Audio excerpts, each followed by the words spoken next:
Allora, io vorrei dare la parola, incominciamo un po' a rispondere a delle provocazioni, ma anche un modus operandi che è stato diverso per quel che riguarda la Lombardia. Avvocato, diciamo, dell'avvocato Morosin, poi via Sì, via. beh, intanto io ho apprezzato moltissimo il taglio tecnico e concreto, pragmatico che è stato così esposto da chi mi ha preceduto, sia dall'assessore Galli che dal bravo Bellati, che ha una competenza molto solida sul tema.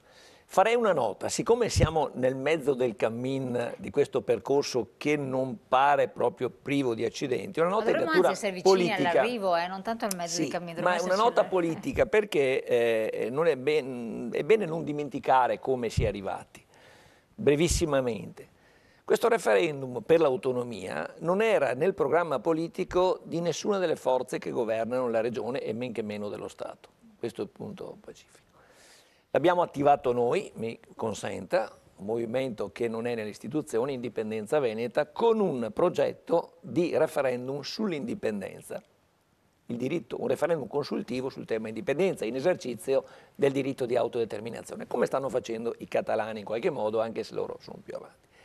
Per smorzare l'impatto politico di questa iniziativa, che sicuramente era molto forte, è molto forte perché è ancora viva, la politica della trattativa introdusse l'idea di un referendum, diciamo, meno corposo, meno importante, quello sull'autonomia, che poi peraltro era in attuazione della nuova disciplina dell'articolo 116 della Costituzione introdotta con la modifica del 2001 fatta dalla sinistra, tra l'altro con 4 soli voti di differenza, quindi il tema si vede sempre travagliato, molto importante anche questo a ricordare.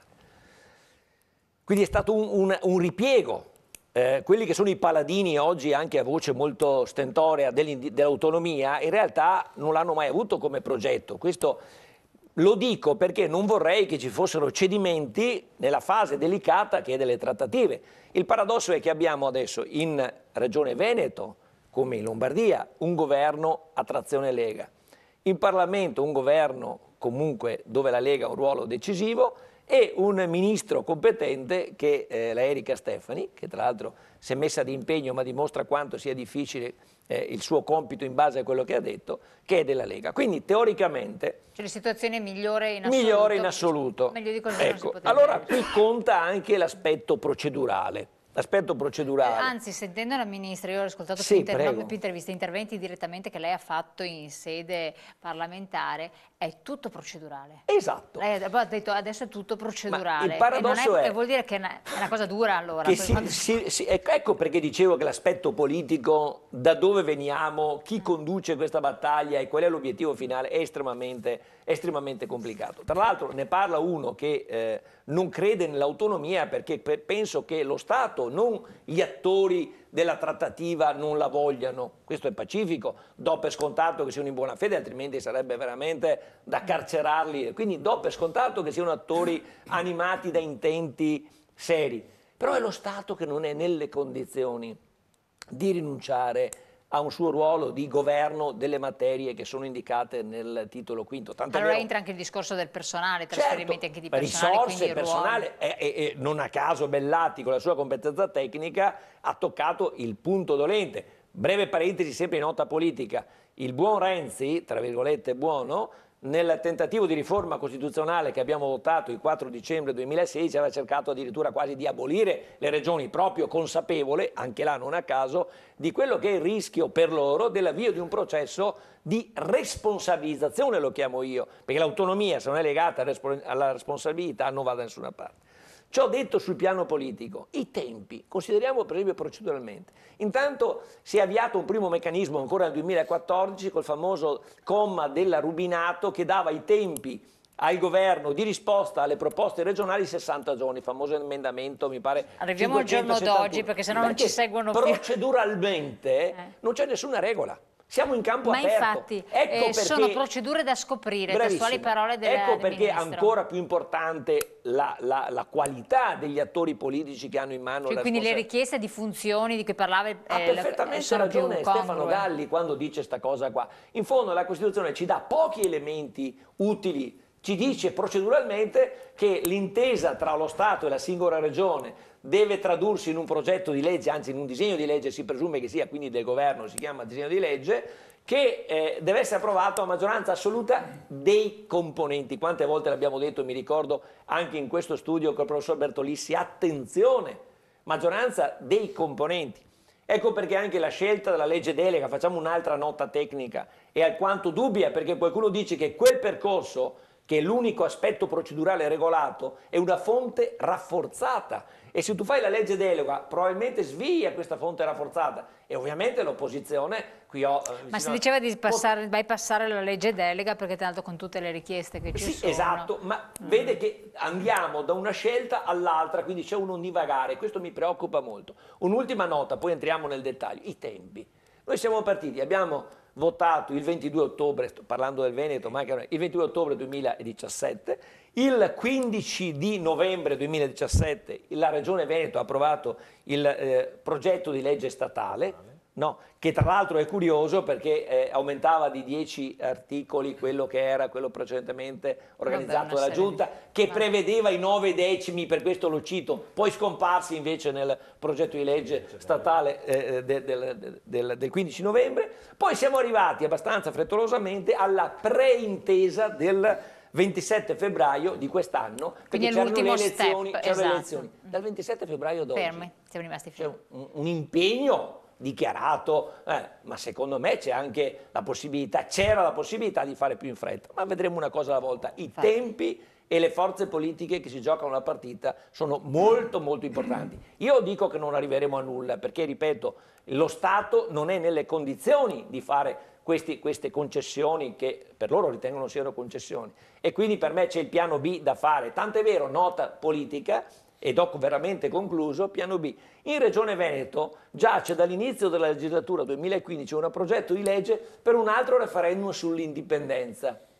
Qualora l'autonomia dovesse fallire, è fermo nei cassetti per non turbare il governo di Roma. Ma era già un accordo, quella cosa lì si sapeva. Attenzione, anche questo è un aspetto che non va sottovalutato. Consigliere, anche lei ha delle conoscenze per cui può ribattere alcuni aspetti e sottolinearne altri.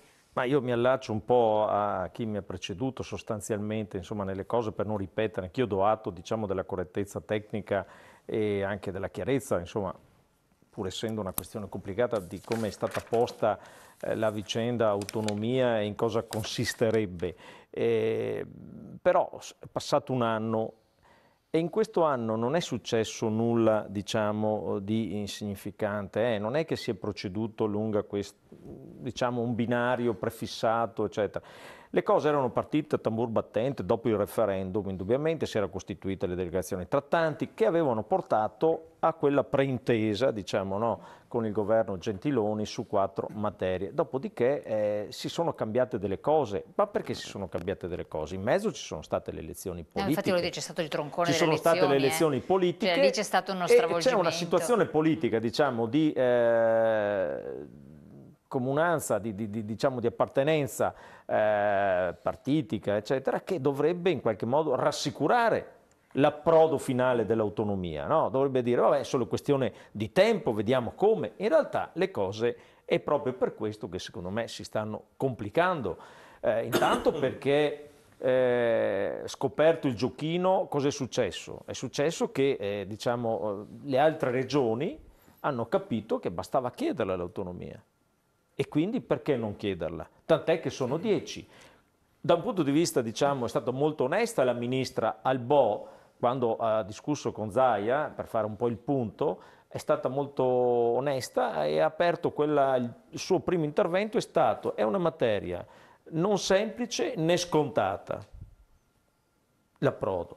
Poi sono già 8 le regioni, ma sono in parola con qualcun altro che hanno già chiesto l'incontro, vedi la Puglia, eccetera, per cui si allargheranno, e questo oggettivamente pone il tema di un nuovo assetto dello Stato sul piano istituzionale. Perché, voglio dire, se tutti la chiedono, che autonomia è? Cioè, cos'è che mi differenzia? Certo. È evidente che il tema diventa un altro. Però, pur tuttavia, cosa è successo? Che per differenziare le questioni, per cercare di portare a casa un qualcosa, Zaia, senza consultare il Consiglio, come spesso fa, diciamo, no? Ha partorito una legge delega in giunta e l'ha presentata, ma la legge delega è diversa, il percorso lombardo reputo che sia quello costituzionalmente corretto. Cioè, cosa vuol dire una legge delega? Poi dopo, per questa legge delega, pur essendo stata avvalorata dal Ministro il 9 di settembre, il 18 di settembre, in audizione alla Camera, Commissione Affari Istituzionali, ha cambiato idea, ha detto no, non va più bene la legge delega perché i governi cambiano, per cui questo in qualche modo potrebbe travisare quello che è l'obiettivo, il presupposto da cui partono queste cose. Ecco, le cose invece non stanno così, perché in realtà la legge delega, se tu la fai per il Veneto, la devi fare per tutti e ingolferesti di fatto e creeresti non pochi problemi l'attività di governo. E qua però non siamo avresti sempre, dei tempi, certo, insomma, proprio siamo sempre in effetti sarebbe sull'aspetto più lunga. Era un modo era una scorciatoia per dire porto a casa un qualcosa e poi sono affari vostri, in qualche modo dovete andare avanti su quella strada. Ecco, io vorrei sapere dal punto di vista, dopo agganciamo anche altri temi, però non arreniamoci sulle procedure perché sennò chi ci segue da casa ecco, guardi, non allora, ci segue più. È stato detto un mese ci fa, una abbandona. cosa molto semplice, chiudo su questo, è stato detto che il 22 di ottobre si deve firmare. In un'intervista di qualche settimana fa il presidente Zaia ha detto bisogna firmare l'intesa, se no sarà un'agonia. Un'agonia, etimologicamente parlando, è il periodo che precede la morte. Allora, cosa significa questo? Significa che voglio vedere, perché c'è un silenzio un po' strano rispetto a questa cosa. Che tipo di intesa si firma? Perché il 22 è dopodomani. Infatti è domani. Dopodomani. Io per carità aspetto nel prendere atto, però secondo me si è persa un'occasione. Guardi, su questo verrò dopo, ma si è persa un'occasione e non capisco perché. Perché non si è andata avanti, pongo il problema e poi spiego il perché si è persa l'occasione, di andare avanti sull'intesa Gentiloni. Va bene, dopo vediamo questo.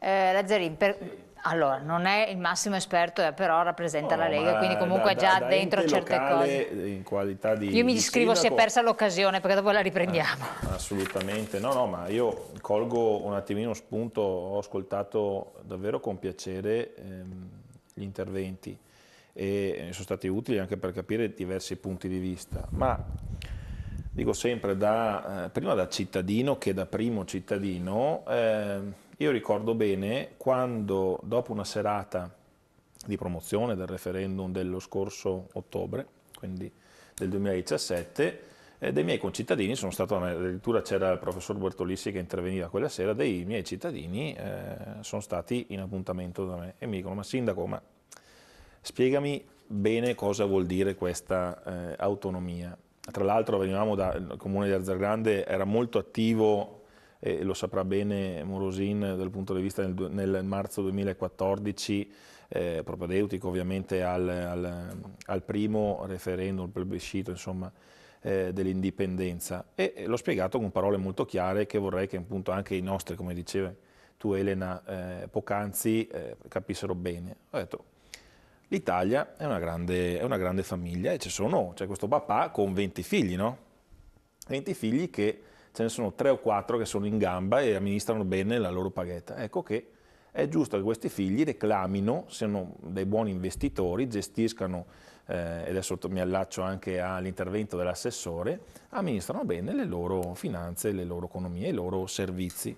Ecco che quando si parla di materie, non tutti sono bravi ovviamente a fare tutto di quel settore, il turismo piuttosto che un'altra cosa, bisogna andare un pochino nel dettaglio. Io infatti apprezzavo l'intervento dell'assessore quando dice non solo parliamo di materie ma anche di funzioni.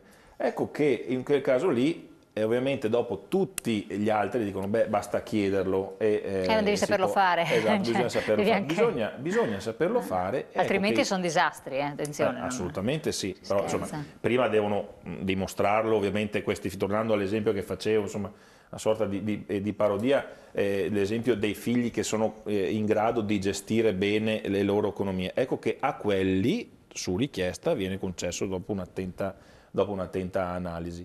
Ma perché non indipendenza? E lì non vorrei essere provocatorio nei confronti dell'intervento dell'avvocato Morosin.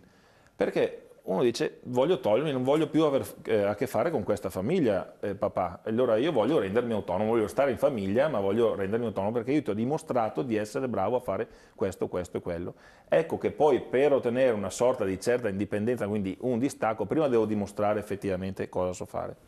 Rispetto ai tempi che invece enunciava il consigliere, dico, io invece non mi fermerei tanto a febbraio, ma quando alle ultime dichiarazioni del Ministro, insomma, meno di un anno dal 22 ottobre ha già un impegno per l'anniversario, quindi di portare il pacchetto perlomeno più o meno completo. Io da amministratore locale, dico umilmente, insomma, che mi trovo a dover combattere con le quotidianamente per fare, esatto, quadrare i conti, auspico davvero che insomma il 22 ottobre si abbia questa definizione più o meno chiara, ma si torni davvero a far fare anche alle autonomie locali, avere dei maggior potere, ecco, per assolutamente, perché poi in questo si innesca anche l'altro meccanismo, notizie anche di quest'oggi su un quotidiano, le piccole secessioni scuotono le regioni, tanti comuni, poi noi nel Veneto ne abbiamo in modo particolare di confine con regioni a statuto speciale, voi Friuli, Trentino Alto Adige, voi in Lombardia ne avete anche voi di rogne, che chiedono, no, giusto. Con la provincia autonoma di Trento, per Bravissimo, esempio. infatti, che chiedono staccarsi e entrare in un'altra regione, una regione che ha un'autonomia diversa, un'autonomia molto particolare, molto spinta. Quindi può essere questo un passo per evitare che tanti comuni, tante realtà anche importanti se ne vadano via, secondo lei, Assessore? Ma no, io credo, anche per riallacciarmi agli interventi che mi ha preceduto, che si sottovaluta la portata potenzialmente eversiva, nel senso buono ovviamente, della partita dell'autonomia. No, la capiscono benissimo secondo me la portata quello che qui è un po' bisogna il problema, mettersi di fronte al fatto che basta leggere qualche pagina di un autore che appartiene alla tradizione etico-civile sudtirolese, che è Klaus Gatterer, per rendersi conto quanto la partita dell'autonomia, molto di più dell'indipendenza, abbia una portata eversiva all'interno delle strutture dello Stato, perché implica una riorganizzazione degli apparati centrali. Mette in discussione però anche l'operato dello Stato, attenzione. Implica una riorganizzazione delle regioni, perché le regioni avranno nuove funzioni, di conseguenza implica una ridefinizione delle funzioni essenzialmente amministrative dei comuni. Perché? Perché le regioni costituzionalmente sono organi di programmazione e di indirizzo. Alle regioni non spetta amministrare. Quindi al sindaco della situazione. Quando noi portiamo a casa una materia, una funzione, riallacciandomi a quello che dicevo prima, le funzioni amministrative le deleghiamo al sistema delle autonomie locali, alla regione spetta la programmazione e l'indirizzo, come attraverso l'attività legislativa e attraverso l'attività regolamentare.